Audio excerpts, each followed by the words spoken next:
কে আপনি দেবী? আমি দেবী নই, আমি সামান্য একজন। কিন্তু তুমি কে? তোমার মতো এমন সুন্দর পুরুষ আমি আগে কখনো দেখিনি।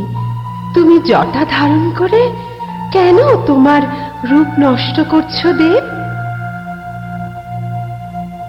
আমি দেবতা নই সুন্দরী, আমি রাজা দশরথের জ্যেষ্ঠ পুত্র রামচন্দ্র।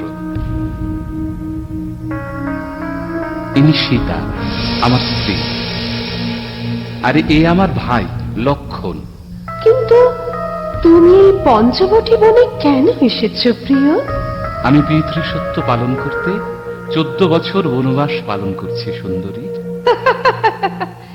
পিতৃসত্য? হ্যাঁ, কিন্তু আপনার পরিচয় তো বললেন না।